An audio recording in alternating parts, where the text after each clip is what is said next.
Guys, it's feeding day for me today, so you can see all my feeders sitting here, and I do want to, I've already done a video about where I get my feeders from, and I choose these people because I know that what my rodents or feeders are actually being fed and what is going into them before, of course, they go inside of my snake's belly. And I think that's really important. I do find, no doubt about it, that feeders are very expensive to buy. They're not cheap, especially in the stores. Please, if you do not need to go to a store, and that would be only out of absolute emergencies, that I would do it. Otherwise, stick clear of buying from a retail shop. You are going to pay so much money and not necessarily for a good quality feeder. So I get mine from Pied Pipers, and I have always got mine from Pied Pipers, and I'm hoping that you can see that, and it's not backwards for you, as it shouldn't be. Their phone number is on there, and I will of course put it down here so that you can actually see it, but I do highly recommend Pied Pipers. It's a new ownership now, and I've met Tracy and Jason, and they are amazing and wonderful and terrific people. I put my order in, they pack it with ice in a styrofoam tub for me. All I do is return mine when I go back to get my feeders, and it just keeps going like that. I cannot say enough good about them, and they also will help you out. I have a young boy that has been buying feeders, mice, which we know Lily loves, from a retail shop, and it was costing him, even though he only has one snake, it was still costing him double to feed his snakes. So I contacted Tracy and just said, could she do me up a pack of 10, because he can't afford the big pack of 25, and she happily gave him a pack of 10 and gave him a discount on it as well. And that is the type of people that they are, and they will do that. It is about being able to give somebody one jumbo rat because they can't afford to buy the 2-pack and so forth. Happily do that for people, just so that they know snakes are being fed and not going hungry because you can't afford feeders. And in truth, it can be expensive, and yes, we know that if we've got snakes, but we have young and up-and-coming people loving their reptiles and getting a snake, and then it's their pocket money that they spend to buy feeders, and they can't afford, even this 5-pack of hopper rats. So Tracy and Jason will do 2 if that's all they can afford, and that's what I like. So I highly recommend Pied Pipers. I will write the information, who they are. They do have a Facebook, so I will get a link for you for them on Facebook. They're local to my area. They're in the south of Brisbane, so if you live there, Gold Coast, even Brisbane, you're roughly sorry about the background noise, but that happens here, as you know. 25 minutes, 20 minutes drive from Brisbane, and pretty much 20-25 minutes from the Gold Coast. So yeah, I think it's worth getting your feeders from them.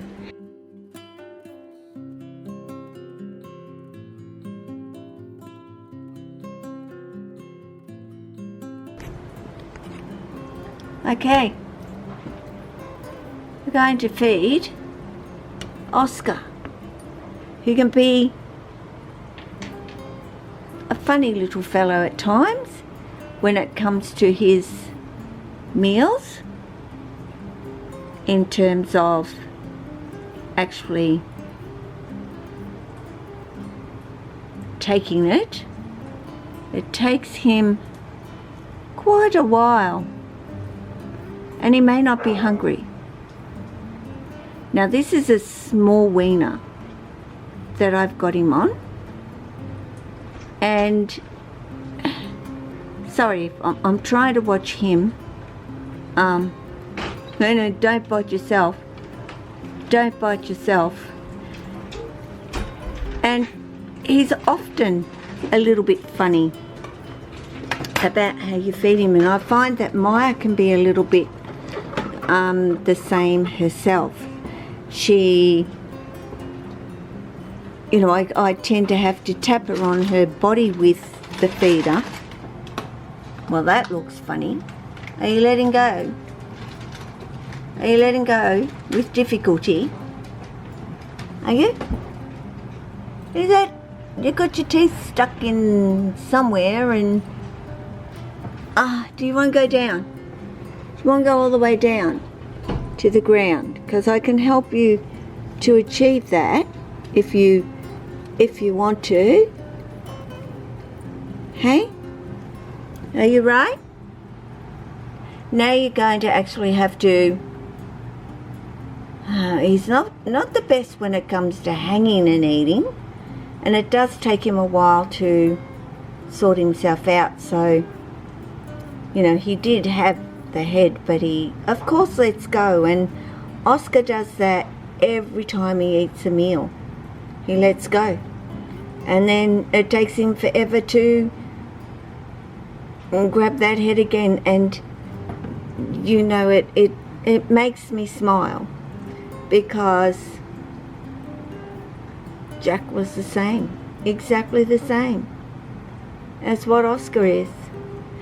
But he does want to go down to the ground, so I will, I often try and, you know, help them out, but he's got like his little tail grip there, so I can't really do much for him. He's going to have to figure it out all by himself, because I've got others to feed. So that took longer than what well, it didn't actually take longer than what I thought it would. He's pretty good at getting it, but it's now eating it. So I just leave him be, and I come back, and eventually he's figured it all out and he started to eat. So, but anyway, on to the next one. And the next one is Maya. Now, I've only got a small weaner at this particular point for her, but she will ultimately get 2 of these for her feed if I can get those rubber stoppers out. Like I said, Maya can be a little bit the same with feeders. You can offer it to her and she's like, oh yeah, yep, okay, there's a feeder. Oh, and do you know, rarely does she do that. More often than not, I have to tap it, and sometimes close to her tail or whatever, before she will actually grab it. So that's telling me that she's very hungry tonight. So that's good. That's perfectly fine by me. So, or maybe she knows a good rat when she smells a rat. So I'll leave her be, and got more to feed. So here is Archie, and as you can see, he's well and truly ready to have a meal tonight. He's already up, he's already been looking around and checking things out and seeing if there's anything, but I don't know if I'm going to be able to manage to film it, because he's got his head somewhere and I'm not standing up very high. Oh, there he is. So you're going to have that? Yeah, good boy. Archie's a rough scale, and he's been a brilliant little eater, and he's now actually eating hoppers, so no more fuzzies for him. He's growing quite well, and I haven't done a video with Archie for a while, so after he's digested this meal and everything, I will do a little bit of a video with him, and you can see just how much he is actually growing. More so in that length, but a little bit in his girth, of course, because he can eat, he's, you know, up to the hoppers. But now we're talking about a Pawnee is a whole different kettle of fish, and he's on the list to be fed next. Okay, as you can see, here's a Pawnee. I didn't know where he was, but he was actually hiding over the back there. Now, as you'll see, he only likes little, he's got it, sorry guys, I couldn't film it, but he grabbed it pretty fast, but he will only take little fuzzies. I've tried him on hoppers. He could eat hoppers. He refuses hoppers, but he's really loving hiding behind this music box and laying on, you know, a piece of cork bark over the back there. So, but yeah, he will not take hoppers. I have tried and tried and tried, but it's not his thing. He's a fuzzy boy, and a fussy boy, obviously. So there's a Pawnee. Who else do we have to feed? We have Car, who is down there, and who's another brilliant feeder. So he's eating hoppers, so I'll go get his. You being a sticky nose? Are you being a sticky nose? Always a sticky nose. It's her bedtime. And I should have her blanket sort of covering her completely, but sometimes I just let her watch and see what I'm up to and what's happening, and then I cover her up. So sometimes she has a bit later bedtime and she doesn't mind. So now let's get little Car going, who doesn't take long at all, because he loves his food. He really, really loves his food. And again, the lighting isn't so good. Car doesn't actually have a light, except of course his heat bulb, but he'll have that down in no time at all. They love their food. Well, I found Stimsons love their food. Now these days, I'm hoping this will focus, I can't find Ishi, ever, unless I stick a rat in here, to be perfectly honest, and you'll see her there. But I'm telling you, since I put that pine tree in, that artificial pine tree in, she loves hiding in it. She loves getting up behind it. She just disappears in there, and she's been loving it. So I'm so glad that I actually put it in there for Ishi, because yeah, she spends so much time just climbing around through these branches, and then gets up behind there and snuggles in, and yeah, I sort of sit here letting her know that I've got a rat, and you know, out she comes, and generally it's, you know, on this branch, and boom, she's got it, because she is also another brilliant little eater. The only time I found with Ishi that she won't eat is when she's really deep in shed and really close to shedding, which she did a few days ago. But apart from that, she's a great little eater, and she's on small weaners at this particular point. So, you know, I don't feed my snakes big feeders. I'm not into shoving a great big meal into them. I am one that does prefer the smaller feeders, if necessary more than one feeder in the meal. But otherwise, you know, there's just no need to be putting a feeder in their belly that leaves a massive lump in their belly, or a noticeable lump anyway in their belly. You just, yeah, it's to me no good for the snake. Harder, longer to digest, and then get through out the other end as well. So there's time enough that they will get bigger. And even for me, you know, my big guys, like, well, gal, Tessa, will get 2 large rats, which is bigger than a jumbo rat. And then, you know, that's it for a couple of weeks. And then she might get a jumbo, and that's it for a couple of weeks. And that jumbo, of course, is not, you know, the amount of food that 2 large weaners would be for her, 2 large rats would be.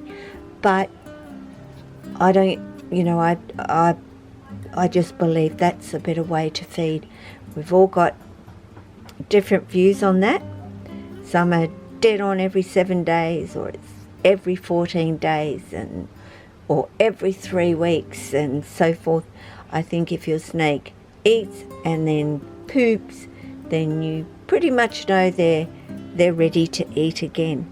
So anyway, I do have one more to feed, and that's a mare. So I'm hoping hers is warmed up enough now, because she eats a much bigger feeder than these guys. Ishi hasn't moved much because I'm right here, and she's protecting her, and the key falls off, the locker thing falls off. So I'll be back with a mare.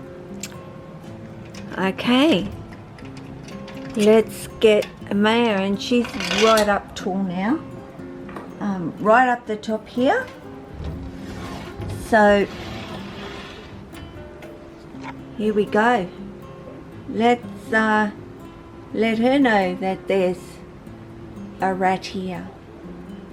And yeah, she's pretty good.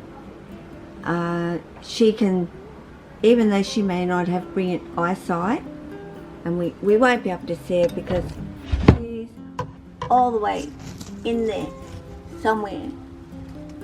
With that rat, actually, she's managed to land on her hide, and that'll be a great place for her to eat. But even with the poor eyesight, yes, their senses do kick in, but I always keep the feeder very close to a mare and her mouth. I don't hold it away from her. I don't move it around too much. I just let her know it's there, literally put it on her nose, and Sunny is annoyed at something over there. So anyway, guys, really that's it. A mare was it in terms of who I was feeding tonight. Of course, some need another one, but there you go. So Pied Piper's rats and mice, though I didn't feed Lily. As you can see, all my snakes greatly approve of them, And Mr. Blister here, of course, is still trying to find the head. Are you not? Hey? Okay, guys. You take care of yourself, your family, your friends, your snakes. Even if they do take a while to find the head. And all your animals. Ciao.